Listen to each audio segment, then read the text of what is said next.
Mr. Primetime, what's going on, man? Oh, not too bad, man. How you doing? First of all, you wrote a really good article, and people keep asking me where the article is. Will you tell everybody where this article is on Adam Gase?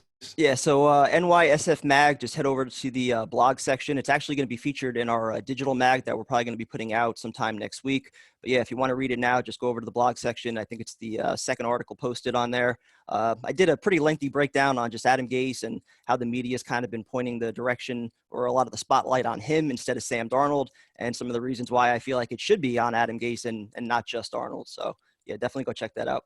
No, it's an excellent read, man. Everybody keeps asking. I'm like, we got to tell them. So another thing is we're going to do these videos every day. So if you're watching these videos and you like them and you want us to talk about something, whatever it is, could be the current Jets, the past Jets, whatever you want, just give us topics and we'll talk about it. We're trying to change it up. Like, we're not going to do X's and O's every day. We're not going to do the same old shit everybody else is doing because it's boring. I'm tired of talking about it. I'm reading it. So if you have something new you want to talk about, it's true.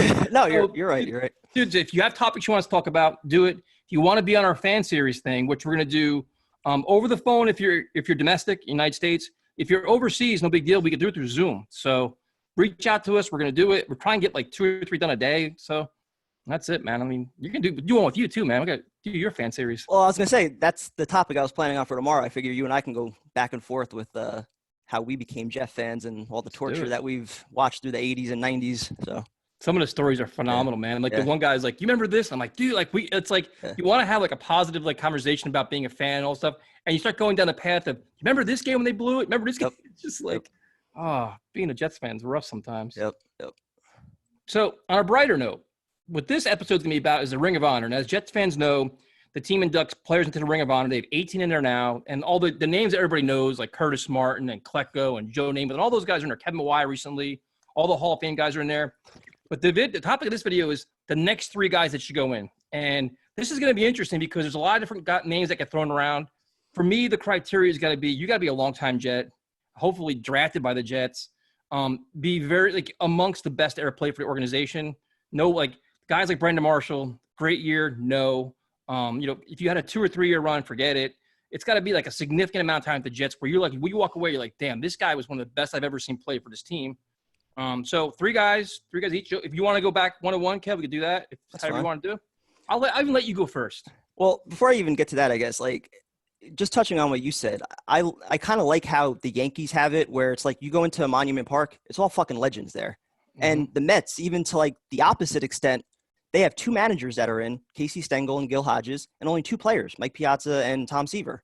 So it's illustrious to get in there. It's not, they don't just hand it out to anybody. And I feel like that's the way it should be. So the idea of just like putting good to average players in there, I'm not about that. I feel like if you have to think about it too much, you probably don't deserve it. So I think the first guy that's just a slam dunk, Nick Mangold, 11 years with the Jets, 7-time Pro Bowler, 2-time All-Pro. I think he only missed like 4 games in his first 10 years, filled the shoes of Kevin Mawae, which was obviously not easy to do. So that's my first choice right there.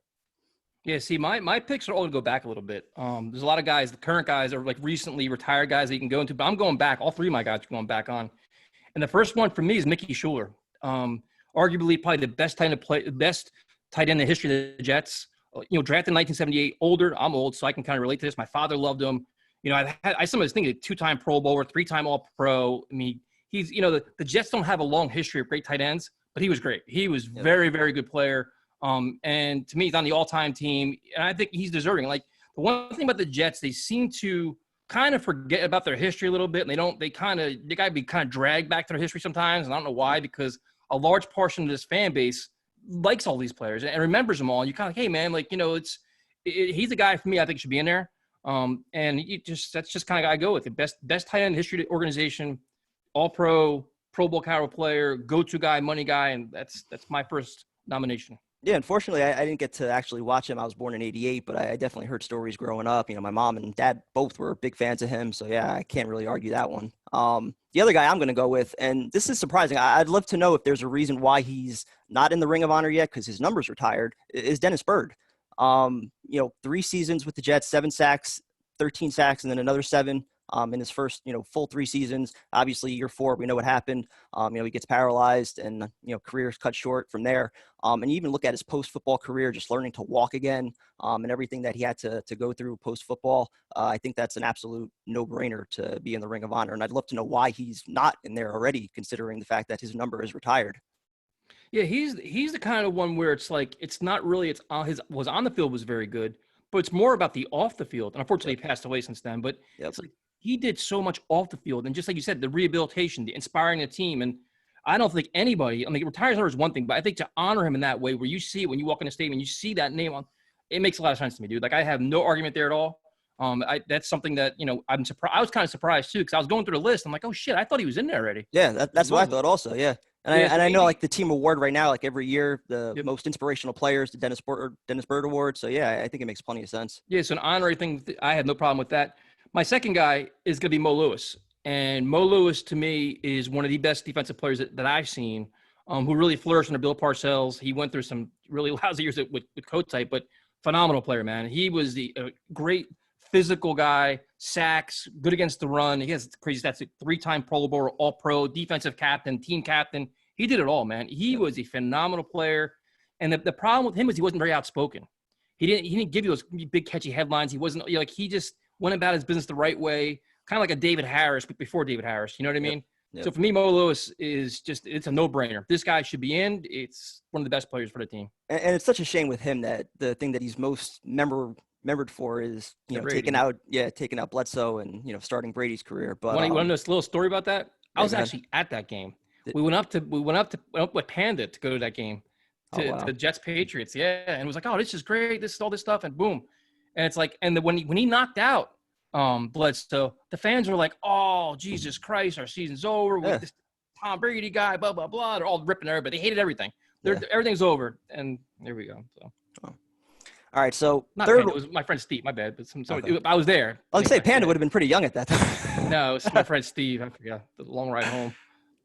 So the last one, and this one's really a toss-up because you go through the list, guys like David Harris, maybe even John Abraham, a few others I wrote down, Aaron Glenn, Walt Michaels. I had Moe Louis on there, Greg Buttle. All those guys you can make an argument about, but the one guy I'm going to put up there is Rex Ryan, believe it or not, just because of the way that he embraced, just being a Jet, play like a Jet. You take out one of ours, we're going to take out 2 of yours, winning 4 road playoff games, beating Brady and Manning on the road, 1 possession away from getting to the Super Bowl. I love the way that he embraced being a Jet. He's got the history with Buddy Ryan also, as a member of the Jets in the past. So I would have no reservations at all with putting Rex in there. I would say no, and hell no. How would you put in Rex Ryan ahead of Bill Parcells? He won more playoff games than Bill Parcells. Who turned the freaking organization around? I mean, if you talk about the ultimate culture change and the best team the Jets have had since whatever 1998, and they're 12-4, and that was the best team they've had in forever. And Parcells completely went from 1-15 to 9-7. They should have been in the playoffs to 12-4, winning the AFC East for the first time. Dude, Parcells did so much. Rex won with Mangini, guys. Parcells changed the whole shit around himself. It's a valid argument. You could also look, again, his first year, he has the Leon Johnson halfback pass, which completely blew up that season. And then the third year, he waited until week 5 or 6 until he went to Ray Lucas. Without Parcells, you don't have Mangini. Without Parcells, you don't have all this. I mean, this organization was a shit show. This was the worst team of football off the field, on the field. They were terrible. He changed it. He would be the one I would put ahead of Rex. I like Rex. Yeah, no, that's a valid argument. I didn't even think about it. Yeah, you could make that argument. I would still go Rex again, just because the fact that we were the little brother for so long in this city, and I felt like he just kind of changed that attitude. It made you proud to be a Jet fan, at least for the first time in my life. I kind of felt that way. Parcells, yes, you felt that, but I was still a little bit younger at the time, so maybe it was different. I don't know, but the Rex years for me were just special. Yeah, and I wouldn't put either one of them in there because neither one of them won a Super Bowl. So I'm like, unless you win a Super Bowl, I'd put you in there. So I respect your decision. I wouldn't do that. My third guy is Aaron Glenn, and I am a homer. He was the first custom jersey I ever bought. He signed it. I met him, but he was Revis before Revis, in my opinion. He was that good. He was small in nature, but 5'9", 5'9.5", and would go against anybody, man on man, fast as hell, crazy athletic. His stats too are crazy. 2-time Pro Bowl, 2-time All-Pro, first round pick, and he was friggin' awesome, dude, on the all-time team for the Jets. But to me, it's like unfortunately, he went to Houston in the expansion draft. He went to the Pro Bowl there too, but Yeah. great returner, had the longest return in the history of Jets. I mean, he did it all, dude. He was so friggin' good. And I mean, if you're looking at corners and defensive backs, everybody likes to talk about James Hasty, and obviously Revis is a name we all talk about. To Victor me, Green. Victor Green, and he's another guy on my list too, man. Like in terms of safeties, Victor Green did it all. And it was like, he was the heart and soul of the team. But Aaron Glenn was so friggin' good. And I used to go watch him when I used to go to Hofstra and watch training camp. I was there too. For 2 days. I was there all the time. Yeah. Aaron Glenn against Keyshawn was must-watch matchups. Yep. I had like a photo book full of them just watching him, and they were competing their asses off or going against Corbett and the things they do and how hard he worked and how prepared he was. And Parcells kept pushing him, and they would just go at it. And to me, he was such a great player. And again, another soft-spoken guy. Unfortunately, he got hurt in '98 when they went to run when they played against Denver. He got hurt late in the season, but dude, what a great freaking player he was. I was actually at that game when he got hurt. Wasn't it after Joey Galloway burned him twice? Something like that, right? Yeah. But he remember that. Dude, he was as good as it gets, man. Yeah. So he did it all. And he's one of the he's like a first round pick, and Pete Carroll, you're like, all right, can he live up to the expectations? When they drafted him, I'm like, who the fuck is this guy? And then you look at him like, oh my God, he's so small. And dude, legendary matchups with him and Keyshawn in practice, man. I could watch that shit all day long. And then if anybody wants to hear, we did an interview with him 3 weeks ago, and he gave more information about his roommate was Curtis Martin. He gave such good stuff behind the scenes, how he became a leader on a team, and it was just, I don't know why he's not in there now to begin. Him and Moe Louis to me are slam dunks. I don't know what we're waiting for here. I feel like both of those guys, along with David Harris and a few others, you could definitely make the argument for. But again, it's like if you have to think about it, are they really in that next level where it's Ring of Honor? I don't know. I mean, if you're looking at the best in the history of the organization, I'd say Moe Louis and Aaron Glenn both are. I mean, who's a better corner than Aaron Glenn? I mean, Revis, and then everybody else is who? James Hasty, dude. To me, in my opinion, Hasty was good too, but I think Glenn, in terms of also returner, he did a lot, man. He was just so friggin', especially now that was the much tougher NFL when you actually can hand fight and fight and push and shit, Yeah. I just go back to the Mets argument, I guess, where it's like there should be either a Hall of Fame standard or something like that where it's definitely deserving, not where you have to think about it. Because again, on the Mets, you have guys like Gary Carter, Doc Gooden, Darryl Strawberry that their numbers aren't retired. So, for the Jets if you ask a fan, if you say, what do you think about Moe Louis? Great player. Yeah. Aaron Glenn, great player. They're going to say, wow, like David Harris. I mean, David Harris was a compiler. He was very good for a long period of time. Was he elite? Probably not. I mean, Mangold was a Pro Bowl caliber center year in and year out. Yeah. Aaron Glenn, I think, was that. Moe Louis was that. David Harris, consistent, it's interesting, man. There's some players you could really debate about. And then, I don't know, like DeBrickashaw Ferguson. What is he? He was very good he was good for a long period of time. Was he elite for a long period of time? Was he a Pro Bowl tackle for 12 years? And that's where, I think we have a lot of guys that are very, very good, just not elite, not Hall of Fame. And if they're not that level, do you put them in your Ring of Honor? Yeah, to me, I guess, that's a good question then, because to me, it's like if you make the all-time team for the Jets, that's already, and that's fan voted. That's already a step in saying, okay, you guys have already made this. Yeah. We were fortunate to watch these two guys, Moe Louis and Aaron Glenn. Nicky Schuler, I watched, not as much. My dad loved him. I did some research on him, obviously, but he was just so clutch and so good. Interesting discussion, because you don't know what the criteria really is. Yeah, and on the other hand, I mean, they do have I guess two separate criterias for recognizing their past players, where you can get your number retired, which is very prestigious. Namath, Klecko, and a few others, Martin, Weeb Eubank, and Dennis Byrd. But for the Ring of Honor, I guess if it's just about honoring your past history and just the guys that represented your organization the right way, all the guys that you mentioned and some of the others that we've talked about, put them in there, I guess. But yeah, like I said, and like you said, as the guys recently, and then the interesting debates are going to be like the Brickashaw, Harris, Mangold. It's funny. You look at the current team. I was like, all right, if you look at the last couple of years, are there any guys that fall into that category? And I'm like, holy shit, there's not really any. Eventually, Jamal Adams. Yeah, that's it though. But you look at who are your game-breaking players over the last 5 years in this team, or who the guys you say, oh, you know what? Like, hopefully it's going to be Sam, obviously. But then an interesting name was like, what's Chad Pennington? Yeah. To me, again, he's another guy that was just what could have been, what could have been if not for all the shoulder surgeries and everything else. Everybody loves him, but very good quarterback, just not great. Yeah. Yeah. So he like, it's like I was writing down a list, like guys that come to your head right off the bat, like, all right, this, that. And I'm like, wait a minute. I'm like, Chad's not, he's Yeah. a fan favorite, Yeah. but he's not, he was never great where you're like, he's like one of the best in the NFL, Yeah. you know? Yeah. Richie Anderson, maybe. The fullback, Yeah. great player. Yeah. But then like you look at the last 4 or 5 years, who the hell? I mean, there's not really, It's really nobody. no. I mean, the running backs, the ones we have could come in and out every couple of years. You know, you like Thomas Jones had a good run, but not enough to say, hey, he's one of the best running backs in history of the Jets. No. You know, it's interesting. It's kind of reiterates how bad we've been for how long. Yeah, especially at the wide receiver position where they kind of, recycle these guys in and out. Brandon Marshall, Braylon Edwards, Antonio, guys that, shined for a couple of years but didn't really do it for long enough as Jets. You got Kotchery, you got Decker. Yep. And they're all guys. Kotchery would be interesting because he was here long enough, I think, but probably not at that level. Yeah. It's like, are we defining our standards as like a great Jet, but a medium, like, it's like, it's hard to say. Like they're really good Jets. That's where I get confused with this. I'm like, I don't know what the standard should be to put somebody in there. Yep. That's why it's a fascinating debate. Yeah. Like you look at, all right, well, they're really good Jets, but compared to the rest of the NFL, they're probably just average. Or how many other teams would be putting those guys in their Ring of Honor? For us as fans who haven't had much to really root for or watch in terms of great football or great players, we elevate these guys a little bit, but other teams, I don't know where they would rank. Yeah, see, the guys on this list, I know Moe Louis, Aaron Glenn, and Mickey Schuller all made All-Pro. So that's NFL. That's the best in the NFL. So that's kind of like, all right, maybe that's your standard. Like, I think you're right. Like, to have your number retired, you got to be in the Hall of Fame. Like, that's kind of pretty much that's where you should be. Maybe this is a different standard. I don't know. I mean, there's some really interesting names. I'm curious to see what the fans say, because it could be some pretty good arguments, I think. I'm curious what the fans are going to say on Parcells versus Rex. That got me thinking a little bit. Dude, listen, before I could already see this, I like Rex, and I respect the fact that and I love Parcells, too, because I know I'm going to get ripped for, I guess putting him under Rex, but yeah. But dude, listen, Rex brought us back. He had a great 2 playoff runs, but he didn't necessarily rebuild the team. He took a team that was kind of ready to win, and he won with it. Absolutely. And as much as beating New England was awesome, that shit show in Pittsburgh was not ideal either, not coming out in the first half, and then not ultimately getting there.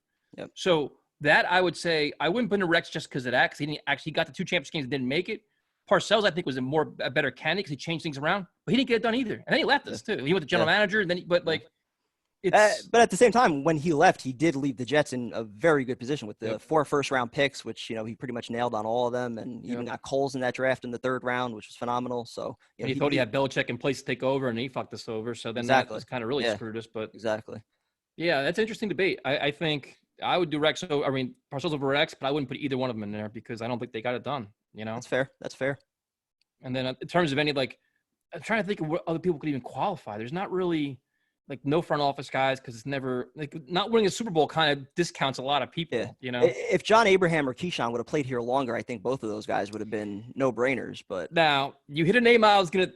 I am a bona fide, legitimate, huge Keyshawn Johnson. I know you are. So was I. Yeah. But his receiving numbers before he was traded were amongst the team's best seasons. He was phenomenal, dude. Pro Bowler, one of the best playoff games in the history of the organization. He was incredible. He went to the Pro Bowl, won the MVP in the Pro Bowl. Like, he did it all here while he was here. Mm-hmm. But it's just his shit off the field rubbed people the wrong way. But his stats and his performance, especially once Parcells took over, he was top-notch, man. He was a great player here. Yeah. No argument for me. I guess probably not long enough, I guess. If he probably would have played longer here, I think he probably had a better case. No, absolutely. Same thing again with Abraham. Both of those guys were elite at their positions, all pros, but it wasn't long enough in a Jet uniform where I think you can put him in there. The other interesting guy too is Shaun Ellis. Yeah. Shaun Ellis is a hell of a player, man. Yeah. He was a good fucking player. I would put him more in that compiler list, I think. He was very, very, very good player like David Harris, just never, did he even make a Pro Bowl? I don't think. I don't know, maybe I can look it up. I don't maybe one. Yeah. He's a hell of a player though, man. He was, and I guess that's where we had the debate of like, all right, was it a compiler? Like we said, like good for a long period of time. Was he ever great and elite? Like the playoff game, he was a man amongst boys against the Patriots. He was just tearing shit to pieces. That game was ridiculous. Yeah. But what was he? Like 3 times. Yeah. But it's like, all right, where does he stand with that? That's an interesting topic too, you know? Comments should be interesting on this one. Yeah. I mean, listen, let people, they have ideas, give us feedback on it. And, it's, and the thing is, like, you look at all these great Jet running backs, like the guys but they didn't have great years, like like Curtis Martin did, But all these other, like Freddie McNeil's already in, but like all Adrian these names Morrell. that we come, Yeah. Morrell, Thomas Jones. I mean, Sean Green didn't really do a lot, but there's so many guys like we love them. But then when you look at their numbers, like, that's not really worthy of Ring of Honor. You know, it's like, it's interesting, man. Yep. Just shows how bad we've been. What about Ken O'Brien? I love Ken O'Brien. I'm one of the few that it's just funny. We just talked that fan series. The guy was talking about it, and I was like, dude, what people don't realize, they get stuck on the fact that Dan Marino was taken. We passed on Dan Marino to take him. In 1986, dude, Ken O'Brien was awesome. They were 10-1. He got hurt, and he would take a fucking beating back there. He would get the shit kicked out of him, and he was better than people think he is. He's not a Ring of Honor guy, but he was a good quarterback, man. He just took so many big hits, man. It's funny. My dad tells me pretty much the same exact thing, that he was a good quarterback, but the Marino pick is what everyone's just going to remember about him, that it wasn't Dan Marino, and he never lived up to what Marino was. Yeah. That's the same thing. Like you said, you have that and like the Moe Louis thing, knocking out Bledsoe, like little things you remember. And it's just, but he was good. You know, Ken O'Brien was better than people think he was until he got hurt. And then that was the end of him, you know? Yeah. And I was trying to think of like kickers and punters and shit, like Pat Leahy and guys like that. That's just like John Hall. Oh, pothead. We just call him pothead. He's always high.